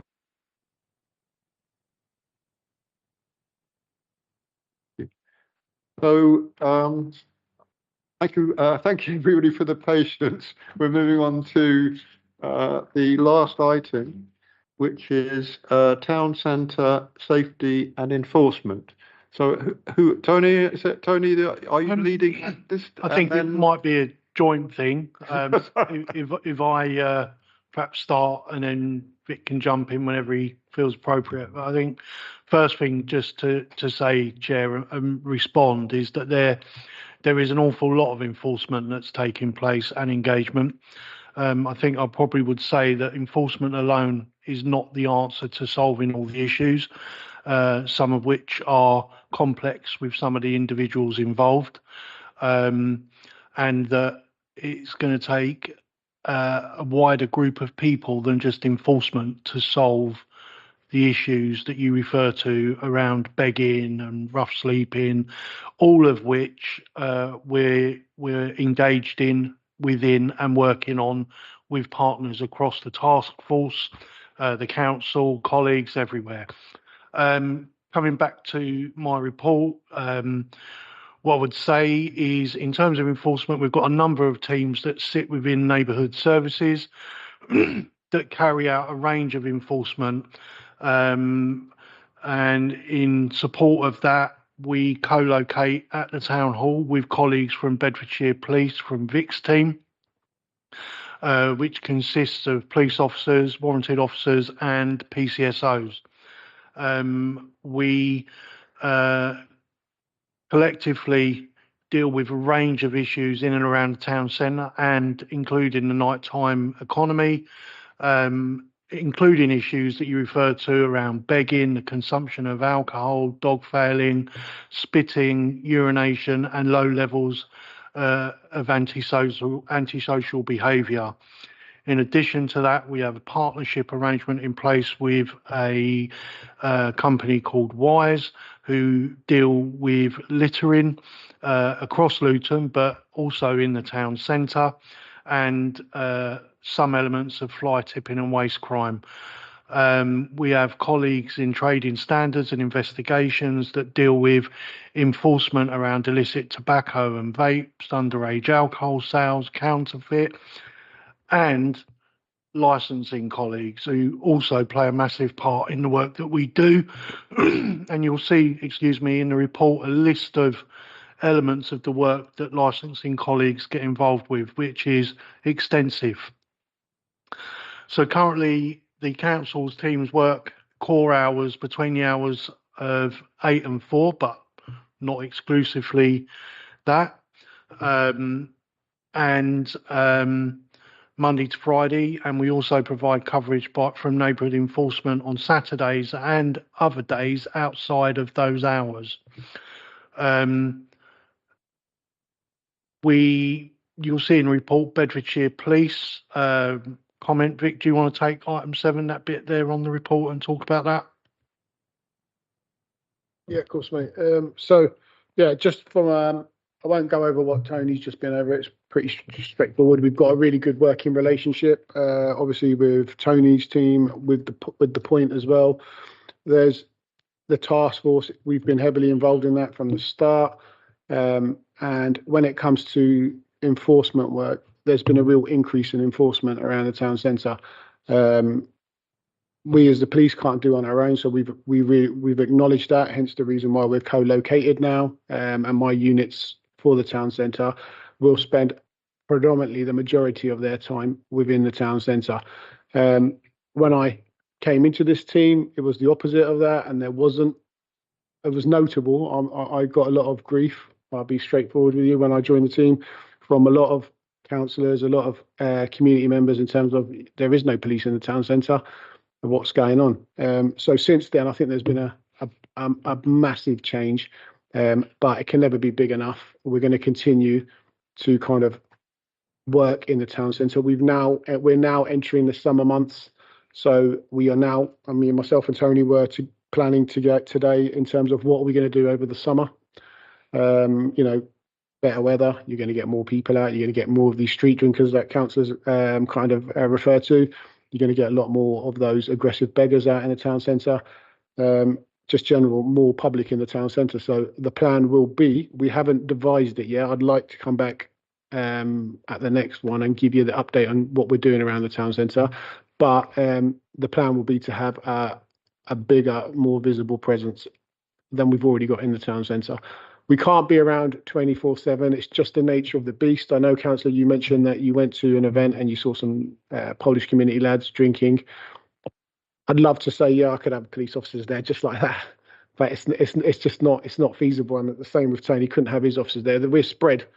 We haven't got huge, endless amounts of people, but we've got the commitment. So what I would say now that Luton Town Centre specifically has got the commitment from all of those enforcement agencies that we are working together. We're looking to make Luton a safer place. We regularly do our Facebook inputs, which is something we've started now. I think we're getting really good feedback. That's just a way to get out to the community a little bit more, for them to see us and actually ask us questions. And one of the questions that I've been asked, do you think Luton's a safe place, the town centre? And my honest answer, yeah, it is. I've got no issues walking around the town centre. I'm 6 foot, however, big lad. It does, obviously I would, but I would let my mum walk around the town centre. Who's a 80-year-old lady, my mum is this year. I would let her walk around the town centre. I've got no problem. She actually does walk around the town centre. So my honest opinion is it's no safer, unsafe than any other town centre in the country. It's just got a bad rep, and I've heard lots of people talk about it here, that the perception is there. Now, I can't answer how we're going to change that perception. I'm really pushing our teams. I know Tony is as well. When we do enforcement, let's advertise that fact everywhere we can, that actually this is what we've done. So our last enforcement day, we made, I think, 5 arrests in that one day. We stopped searching a number of people. We seized drugs. So we brought in drug dealers. Let's advertise that to let people know that we're out there. So from our perspective, that's what we're looking to do, is really, when we can focus hard on the town centre, we'll be out, we'll be in the town centre, we'll focus, we'll advertise what we've done. And then we'll have that constant presence in the town centre. Yes, there'll be days where my teams are on their rest days. I've got to give them rest days. I love to work them 24/7, but I can't. So there will be days where my unit isn't in the town centre. However, Tony's team will kind of fill in there, and when his team are not available, my team will fill in. We've also got the Luton Point's security team, who are brilliant. They work really well with us. And then added to that, we've now got our community enforcement team. So police-wise, we've got a county-wide community enforcement team. So when we need them, they can come in and fill in as well. So there's that real commitment, I would say, from us to try and make Luton Town Centre even safer and get that perception out there. But like Tony said, we can't do it on our own. Everyone's got to chip in. So yourselves, you're all doing great jobs. It's really good. Heard the councillor here saying that how he's trying to persuade people to get into the town. So I think they've just got to come in. Once they're in here, they'll realise. I've never heard my mum say, I don't think it's safe in Luton Town Centre. She wanders around here all the time. So, I wouldn't say midnight, I won't go that far, but 6, 7, 8 o'clock, in the winter, she'll be walking around the town centre, not a problem, yeah. So, yeah, I'll be honest, I was just out now before we came here. I just went to get a bite to eat, and there was a group of young lads hanging around outside Don Miller's, and I can see that actually, perception-wise, people are going to be scared of that, but they were just lads hanging around. There was a couple of young girls with them, and they were just youngsters having, I used to do that kind of stuff when I was that age. Yeah. So I think it's that perception. It's how we're going to change that perception. You know, it's a hard one to answer, isn't it? It's really hard, but you know, we're working on it. We're trying to get that message out there, that you know, it's not. We are enforcing. People are always going to say you can do more, which is the case. We're doing lots more, aren't we? And we're still getting told you're not doing enough. But that's always going to happen. We're never going to get the crime rate down to zero. We know this. However, we're looking at the trajectories of like shop theft, drug dealing. They are slowly starting to go down, and that's what it is. It's a slow burner, but we'll get there eventually. And it's just about putting people off, not making the town centre such an easy place to kind of target, and that's daytime and nighttime. I've done a survey recently around the town centre in the last couple of weeks. So we surveyed 245 people around the town centre. And actually, when I'm saying the perception, one of the questions I asked was, do you think the town centre is safe at night? And the majority said no. So that's the perception. And it wasn't just people in the town centre, it was residents. So through Beds Connected, I'm sure you've heard of Beds Connected. So through Beds Connected, we sent it out to all of our residents that are signed up. And we got 245 responses. Overwhelmingly, they've come back and said it's very unsafe, is what they think. So but for me, it's a perception that it's very unsafe. So now we need to change that perception and communicate with these people and actually say, no, it's not. Sorry, I've gone over there, but I'll start. And then, sorry, can I carry on? And then, is that all right? Yep. So, in terms of the remainder of the report, the collaboration and the partnership working between the police and the council continues.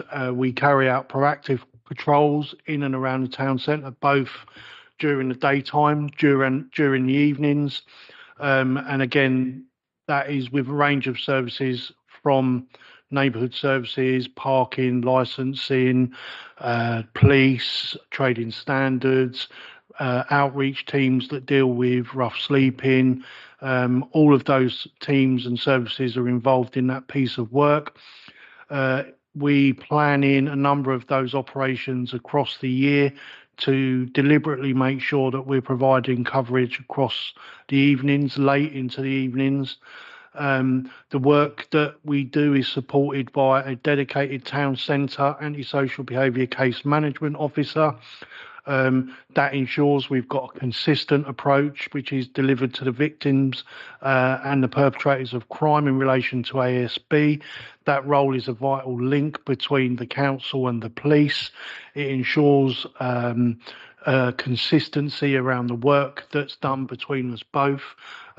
He works out of the police station within the priority antisocial behaviour team that do a great job. Moving forward, we are planning, as Vic has alluded to, our summer plan. The report outlines for you some elements of the work around that and what we'll be looking to do to increase our coverage. And again, you know, the neighbourhood enforcement team as one example. Everyone in that team has agreed to change their shift patterns voluntarily to help support the town centre and the work that's going on of the task force and everyone else by working later into the evening as we move into those summer months. You know, we understand that there are challenges and difficulties along the way. We remain committed to working with partners and colleagues across the board and a task force to deliver positive outcomes for everyone in Luton and the town centre. That summarises our report. Right, can I just add one thing? Sorry. It's just on top of what Tony was saying there. The meeting we were in today was a multi-agency meeting, and it was county-wide, and there were colleagues from other councils at those meetings. And actually, what we're doing is not replicated anywhere else in Bedfordshire. So actually, we're a bit ahead of the game. So it's just a bit of self-promotion there, isn't it? Yeah. That actually we're ahead of where others are across the county that are in the same position as us. So we're doing that because obviously the government have put the neighbourhood plan in place, and obviously that's to focus on the town centres.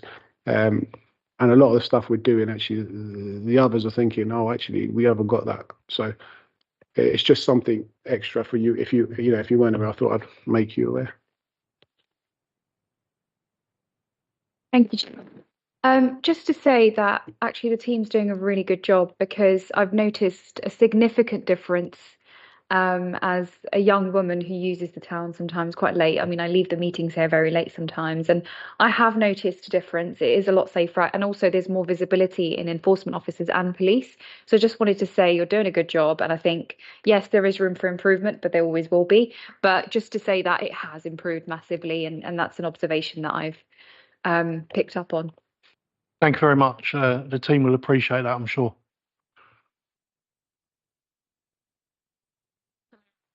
So my notes. So I echo everything Councillor Khan said, but I also like to add, I took part in the, and it was a brilliant experience, and discussed doing more. And you guys are doing a brilliant job. Every time, like Councillor Khan, when I leave, I always see coming in, there's a car there. I'm leaving at 9 o'clock after a meeting. I see the office out. Yeah, so thank you for doing that. The only criticism is, though, I don't think we do enough of boasting what we are doing good. And I think it's not just you guys, it's the whole council. We don't boast enough of the stuff we do, the good things that we do. And again, yes, the app is good for step forward, but not many people see it. We need to boast about it. We've done this, we've done this, we've achieved this, we've achieved this. And that's one criticism that we don't enough of. But, there is two things that I want to highlight that came up on the consultation as well. And I think we did notice it when we did the walkabout. You know, the pop-up, the pop-up, what you, Chair, was mentioning before, the food trucks. And yes, it's a good idea, but I am kind of against it. I agree with Tony. The pavements they're parked on, they do get ruined, especially, you know, where the marathon takes. I think we remember we saw those 3 parked there, and they shouldn't have been parked there. If they are selling it, they're supposed to lift up and go on there. That's the idea, but they weren't doing that. So just to say, I think it does ruin the nighttime if someone were to just walk about. One of the things they raised, I don't know if you guys can answer it, was about the Uber and Just Eat delivery drivers. So in the town center, they pick up or they do deliveries, they pick up, and obviously they're all covered, their faces are covered, they're all full in black, and they all hover around together in one space. That does seem very scary. And that's one of the things that was raised the Friday consultation is that something we can do from the licensing perspective? Not necessarily from a licensing perspective, but I know, and I've offered assistance here. I know Vic is looking at the whole issue about what are the delivery bikes. So obviously there are, concerns from the community with regards to scooters. Obviously they're illegal. Generally, they cannot be used on the public highway. They shouldn't be ridden on paths. So we know that's the case, and obviously we don't have a scheme for those e-scooters in Luton, so not like the Lime or the other companies out there. The other element is about what is seen as a bike. So there are that to be an e-bike, it is supposed to be an assisted pedaling, as it were. So actually the power is only there when the bike is pedaled. The situation with the fast deliveries is that they are in those bikes are in effect motorbikes. So they have a hand throttle, they travel at higher speeds, they have a higher output. And the reason the delivery drivers tend to prefer those is because they're faster, therefore they can do more jobs, they get better rate of pay and all those sorts of things, and all the things that we would want to support as a council with regards to minimum wage and all those sorts of things, living wage, that is. So there is a piece of work that is being developed at the moment, because it's a bit of a technical nightmare, because actually you almost need to have a real technical background to be able to decipher which bikes are which. Doesn't mean to say those bikes are illegal, because they can be driven as motorbikes, but they are expected to have a license. They're supposed to be wearing a helmet. They're supposed to have insurance and all the things that you would have to be a traditional motorbike, which has a license plate on it. So there is a whole piece of work that will no doubt involve the majority of us to actually look at trying to inform those riders that the fact that they shouldn't be on the pedestrianised area because motor vehicles are prohibited. So yeah, that piece of work is ongoing. So not necessarily licensing from a traditional sense, but we will be involved and we'll be working with partners to be part of that. Initially, sort of information and guidance, but obviously going forward, then we'll be looking at compliance and enforcement. Add to that, Councillor, just so you got Thames Valley Police Service did a bit of work around it, so I'm currently liaising with them just to see what they did, and then obviously I'll take that forward. It's something I've committed to doing. I've been asked a lot, and in my survey, e-scooters was something that people want us to address. So it's something that we're committed to doing, and like Tony said, it will be kind of like I'll eventually get them and drag them in. Once I've got my scanning done and I know where I can go, what legislations I can follow, and so on and so on. But it's a difficult one, so I'll put that out there. Thank you. Thank you. They just reminded me, I think, a couple of days ago. I don't know how to word it, but what happens is I'm on Berry Park Road. I'm on there, and the light is green for me. So this biker was using the pedestrian, so it was green for the pedestrians. And then as soon as that turned that red, he switched to being on the road. So they changed the rules. So I'm supposed to go, but he came on the road, right, literally in front of me, trying to pass the green light for the cars, but he was waiting for the green light for pedestrians. So obviously that's my example. I wasn't fast enough. I was able to stop, but not everyone might be fast enough to stop. So that's something to look at. But what I do want to say again is thank you for all the work that your teams are doing.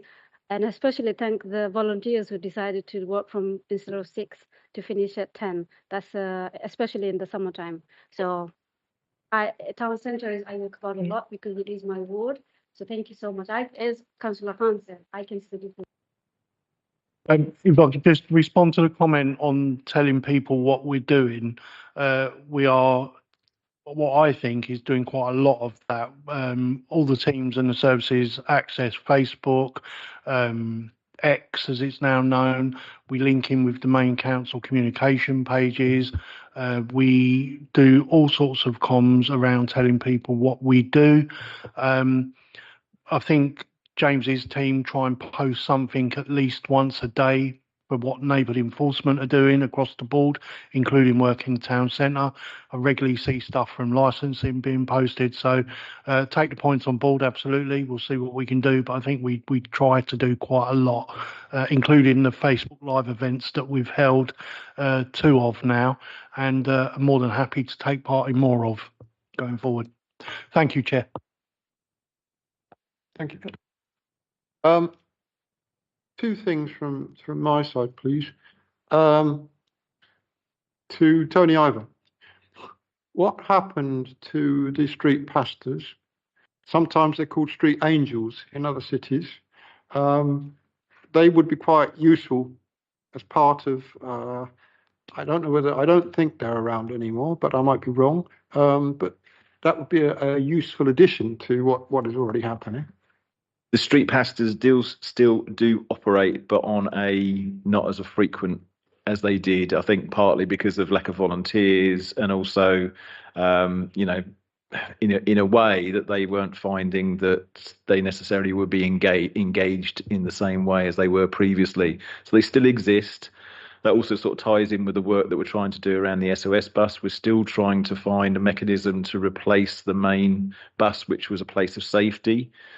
So that is still on the plans to try and look to replace that, and we have been working with Safer Loop Partnership with regards to whether they would be able to resource that if we were able to find an option, and we are looking at options around trying to obtain one of the old COVID buses, which in effect would be laid out in a very useful way for the types of activities and services that the SOS bus would be looking to provide.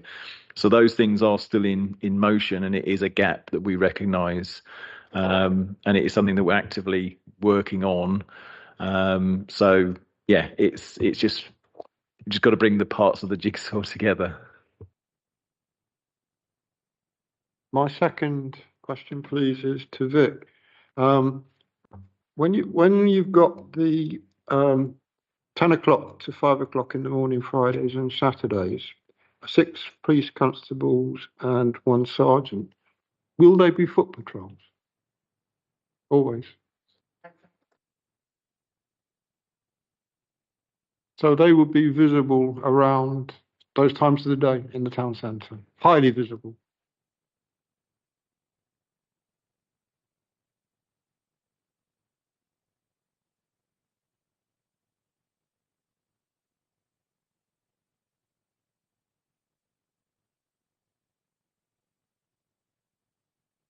Realised I didn't have the microphone. But this is where we get the problem. So they've arrested him. This is an example of an issue we will have. They've come in, they've arrested him. He needs to be returned to the mental health unit. However, once we get him to the mental health unit, there's a whole process to go through before we can get him admitted back in. So that takes 2 of my officers off the streets.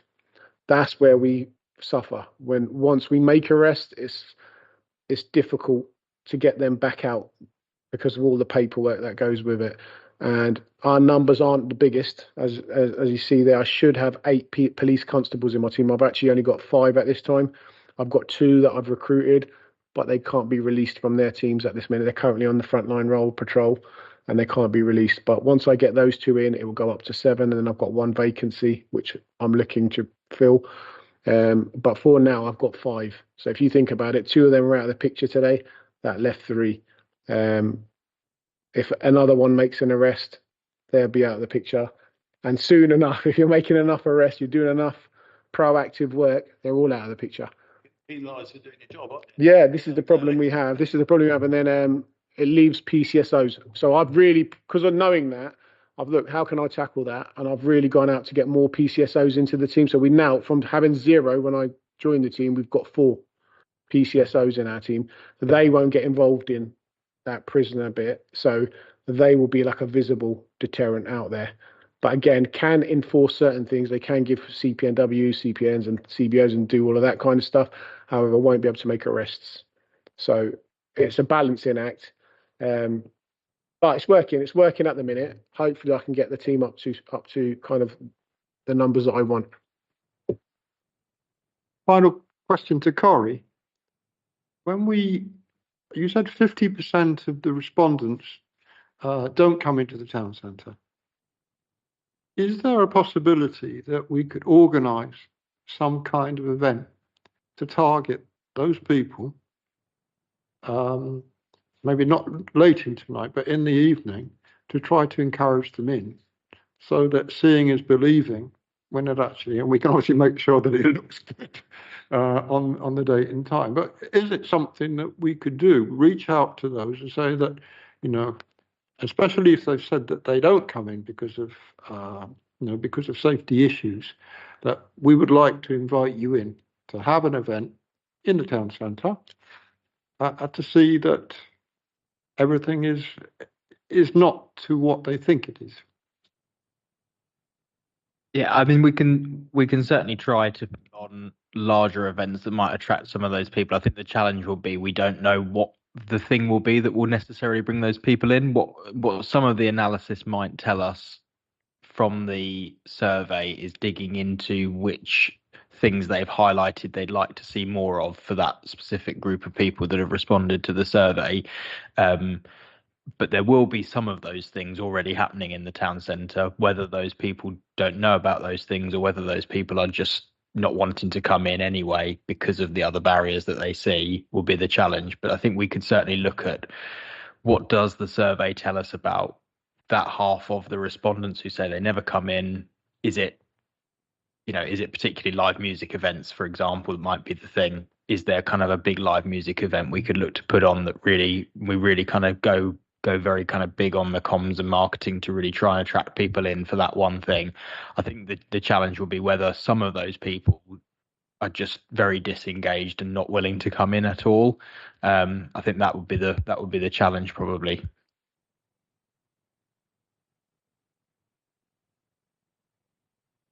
Safety on the comms. I think the same as we've got an awful lot going on. We're not necessarily as good at getting the message out, but perhaps try doing more on the comms about the safety, and perhaps putting things up on our lampposts. Some messaging, and people do look at it. So rather having that the London School of Technology and Finance, whatever, have some council posters up there about safety at night. I think just in regards to comms and marketing, there's a lot that does go out around events at the moment through social media, websites, press releases, physical marketing in the town centre. I mean, all of our events that we organise in the town centre, we have banners that are up in the key locations. I think the bit that's really difficult still is we still don't really know that well where those that do come to the events see the marketing. So I think we probably need to find out a little bit more from that. But actually, just anecdotally, there's lots of individuals I speak to at events that they live in the town centre and they see it on the day, or they see it the day before walking through and see a physical banner. And actually, there's lots of people that don't pick up things even through extensive marketing that we do. Just to kind of pick up as well, it was mentioned earlier around the VE day. I think the challenge we had around marketing of that was probably more around time. Again, went out in all of the key places, but because we had a lot of logistics, we weren't able to get all of the kind of press releases and things out that go out to all people as early as we normally would. Because obviously what we didn't want to do was disappoint people and put it out and then the event couldn't go ahead because we just couldn't secure the tank. So there was kind of some issues around that. So I think that was probably more a case of not being able to market it as long as we would have liked, as opposed to not doing it in enough places. But I think understanding where those that are coming are seeing events, seeing what's happening is really important.